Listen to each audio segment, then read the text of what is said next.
Terkait apa, Prof? Nggak ada yang sesuatu yang mau disampaikan ke pers, hanya tugas-tugas rutin aja. Yang Ini dokumen apa, Prof, yang ini laporan ke? dokumen putusan dari Mahkamah putusan Mahkamah Konstitusi. Yang Nah, itu terbaru ada ya, Prof?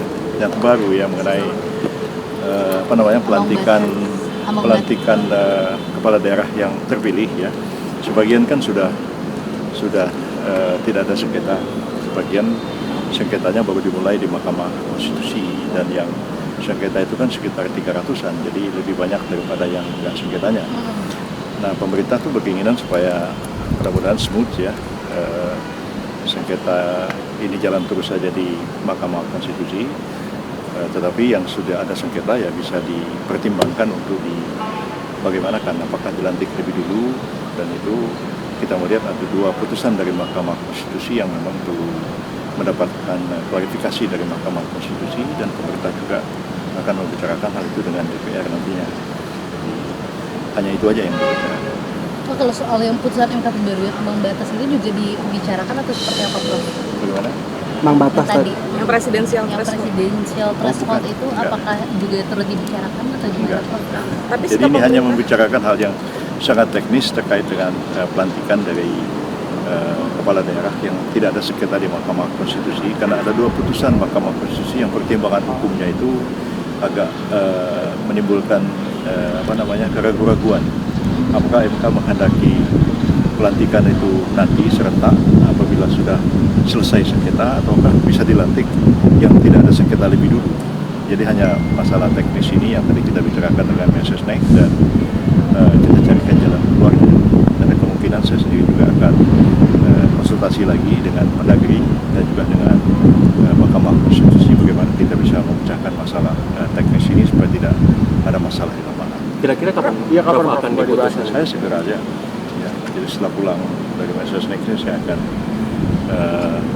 bicara dengan Pak Mendagri, juga dengan Mahkamah Konstitusi. Ya, bagaimana mengatasi masalah teknis ini supaya bisa diselesaikan dengan baik. Arahan dari Pak Mensesnek kapan? Jangan begitu tanya. Dipastikan serentak ya, Prof ya? Artinya memang Kalau kita pelantikannya. saling mendiskusikan, karena memang ini kan terkait dengan pelantikan kepala daerah, dan karena ini adalah putusan dari Mahkamah Konstitusi kan terkaitnya dengan Presiden juga, dan kan Mensesnek yang tangani, tapi kan menyangkut aspek-aspek hukum kan, dan saya juga harus memikirkan masalah ini. Prof, pertimbangannya Terkait apakah bulannya hanya belum ada aspek hukum, perubahan. apa aspek efektivitas pas pelantikan? Aspek-aspek hukum dan juga waktu juga, memerintahkan waktu berjalan terus ya, dan perlu ada satu sinkronisasi antara pemerintah pusat dengan pemerintah daerah, dan juga keinginan Bapak Presiden ya bahwa seluruh kepala daerah juga akan dikumpulkan seperti dulu para menteri dan kepala badan wakil menteri dikumpulkan di Magelang, supaya kita mempunyai persepsi yang sama terhadap masalah-masalah yang dihadapi oleh pemerintah.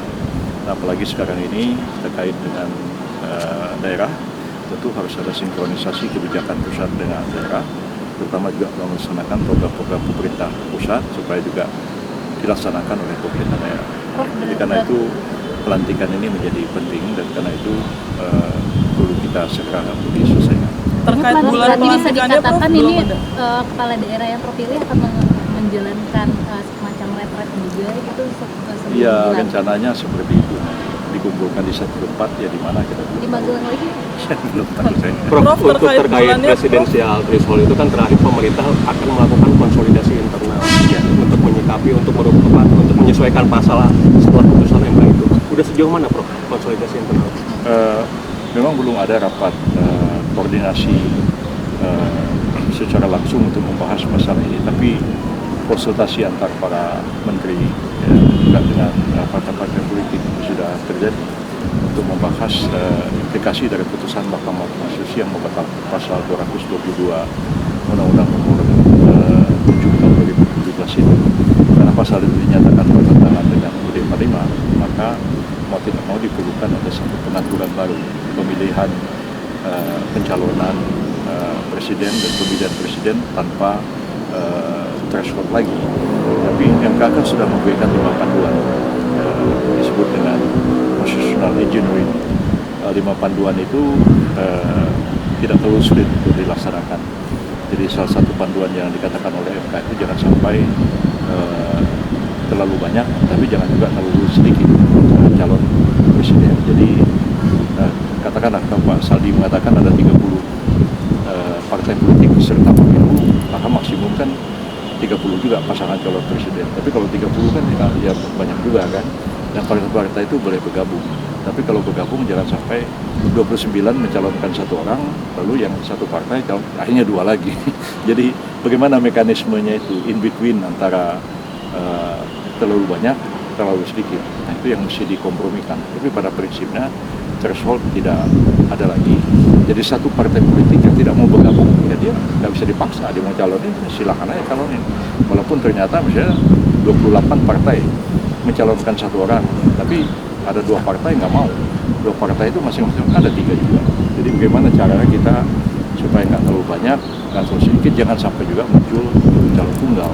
Kalau misalnya 30 partai terus 30 mencalonkan satu orang, maka deadlock kan, karena tidak mungkin dilaksanakan pilpres kalau pasangannya cuma satu. Gimana cara milihnya? Nah, dan itu tidak ada mekanismenya di dalam UUD 45, kecuali kalau indirect demokrasi oleh MPR, kalau satu ya aklamasi. Tapi kalau seluruh rakyat kan nggak bisa aklamasi, itu masalah juga. Jadi saya kira hal-hal yang krusial seperti ini harus dipecahkan supaya proses pemilihan presiden dan wakil presiden tahun 2029 nanti berjalan dengan lancar.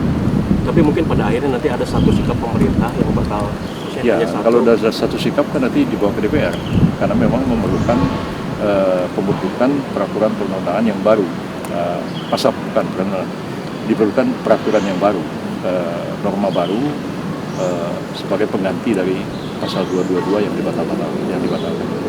Ini sikapnya untuk waktunya belum ditentukan ya? Belum, kan masih lama sebenarnya. Itu kan untuk Pilpres tahun 2029.